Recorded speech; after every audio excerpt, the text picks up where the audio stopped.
Thank you, Mr. Secretary General. It is a privilege to meet with you today to bring greetings on behalf of President Donald Trump and also to have the opportunity for a thorough and substantive discussion of the issues facing NATO and our historic alliance.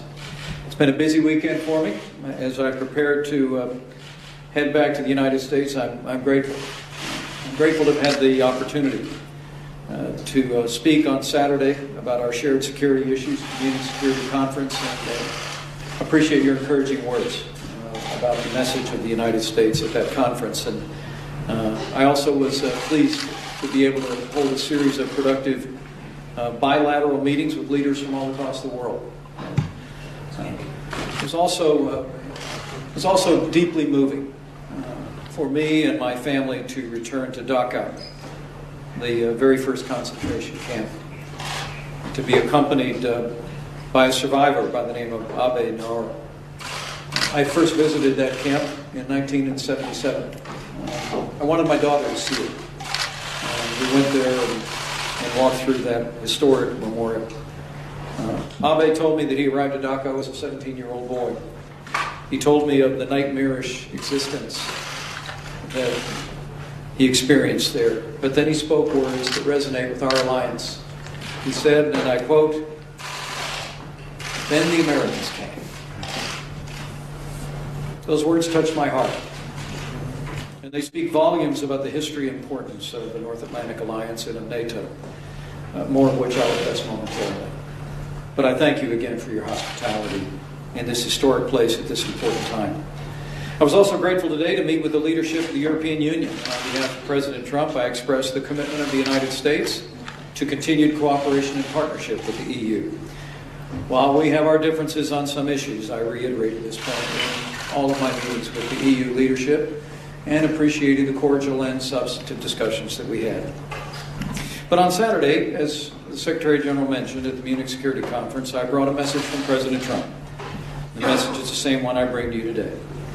It's my privilege here at the NATO headquarters to express the strong support of President Trump and the United States of America for NATO and our transatlantic alliance. The United States has been a proud and faithful member of NATO since its founding in 1949. This alliance plays a crucial role in promoting peace and prosperity in the North Atlantic and, frankly, in the entire world. The United States' commitment to NATO is clear. As we speak, President Trump and our administration are developing plans to ensure that the strongest military in the world, in the United States, becomes stronger still. Let me assure you, Mr. Secretary, that in the United States we're about the process of strengthening our military, restoring the arsenal of democracy. Working with members of Congress, we intend to increase military funding to make it possible for us to provide for the common defense for the people of the United States, but also meet the obligations that we have with our treaty allies, including in this historic treaty. America, therefore, I can say with confidence, America will do our part.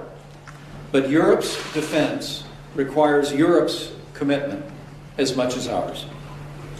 At the Wales Summit in 2014, all 28 members of the NATO alliance declared their intention to move towards a minimum security investment of 2% of their gross domestic product on defense within a decade.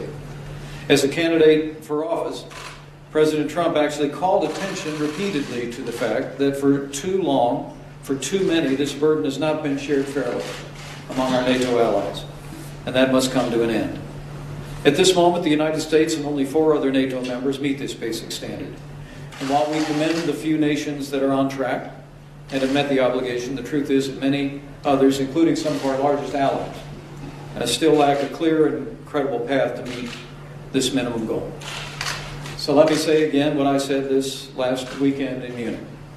The President of the United States and the American people expect our allies to keep their word and to do more in our common defense. And the President expects real progress by the end of 2017. As Secretary of Defense James Mattis said here in Belgium just a few short days ago, if you're a nation that meets the 2% target, we need your help, encouraging other nations to do likewise. If you have a plan to get there, as he said, our alliance needs you to accelerate it. And if you don't yet have a plan, these are my words, not his, get one. It is time for actions, not words. And let me thank specifically the Secretary General for your outspoken leadership on this issue. As you and I discussed privately, and you've discussed with the President, the world needs NATO's strength and leadership now more than ever before.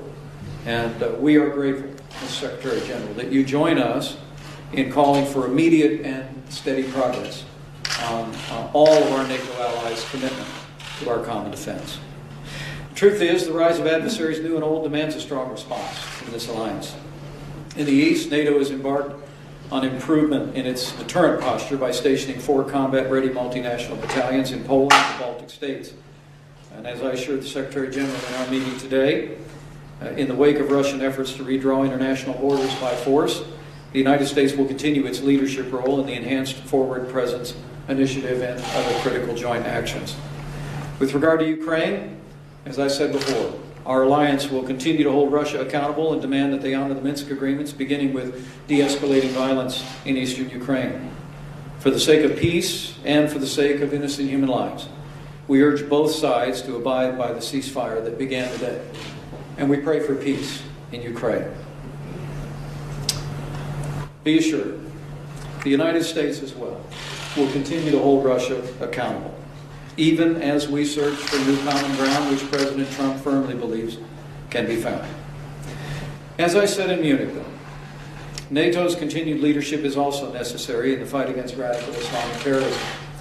This, another item that, as a candidate for office, President Trump first raised. As a candidate a year ago, he called on NATO to evolve by expanding counterterrorism operations, and we're encouraged to see, under your leadership, NATO is in the process of doing just that. It's hard to speak of these issues in the abstract as I stand here in Brussels.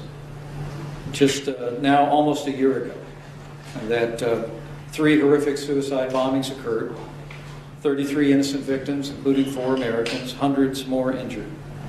I just want to assure the people of Brussels and all the people of Europe that your pain is our pain, your loss is our loss. And it's precisely why the President believes it's essential that NATO continue on this new path of evolving and expanding its mission to be more effective in counterterrorism.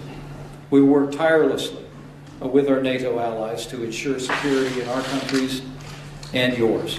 But adapting to these new and ever-shifting challenges must remain a central focus of our collaboration and cooperation. Our alliance needs to intensify efforts to cut off terrorist funding and increase cyber capabilities. We must be, as I said before, we must be as dominant in the digital world as we are in the physical world. And the United States is committed to continuing to work with our NATO allies to achieve that objective for the security of all the nations in our alliance. By building on tactics from the last century with these new century opportunities and challenges, NATO will be better prepared to confront and overcome the new adversaries of the 21st century. Under President Trump's leadership, the United States, I can assure you, is fully committed to NATO's noble mission. We are grateful for your leadership, Mr. Secretary General, and I know the President looks forward to working closely with you to advance our shared objectives. A stronger NATO means a safer world. The United States of America looks forward to continuing to work with our partners in NATO to achieve just that. So, Mr. Secretary, thank you very much for your hospitality and for your leadership. Thank you. We have time for a few questions. We'll start with the BBC. Damien Dramatis.